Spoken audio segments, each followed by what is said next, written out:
कुठे आहेत सर? कुठे आहेत म्हणलं? नमस्ते, कुठे आहेत? आम्ही पण इथंच आहे की सगळा अंधारच आहे ना, लाईट नाही. सगळं सोडायचं.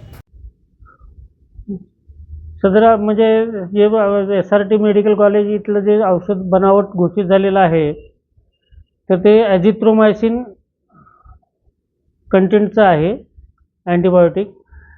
याबाबत औषधाचे नमुने औषध निशाने काढल्यानंतर शासकीय विश्लेषकानं त्याच्यामध्ये एझिथ्रोमायसिन हे घटक द्रव्यच नसल्याचं घोषित केलेलं आहे.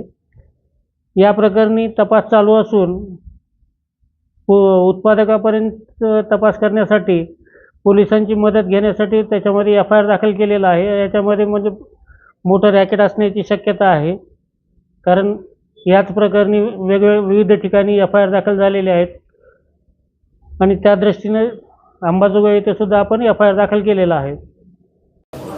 सदरील स्वामी रामानंद तीर्थ जे हॉस्पिटल आहे त्याच्यामध्ये फूड अँड ड्रग्स अन्न भेसळ विभागातर्फे काही मेडिसिन्सचे नमुने रूटीन नमुने घेण्यात आले होते.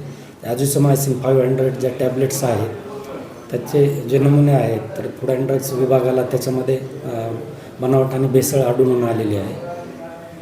त्यामुळे फूड अँड ड्रग्स विभागातर्फे मनोज भानुदास पैठणे यांनी सरकारतर्फे फिर्याद दिलेली आहे. सदरील फिर्यादीनुसार सुरेश दत्तात्रय पाटील, मिहिर त्रिवेदी, त्याचप्रमाणे द्विती त्रिवेदी आणि विजय चौधरी यांच्या विरोधात तसेच त्यांच्या कंपन्यांच्या विरोधात गुन्हा दाखल करण्यात आलेला आहे.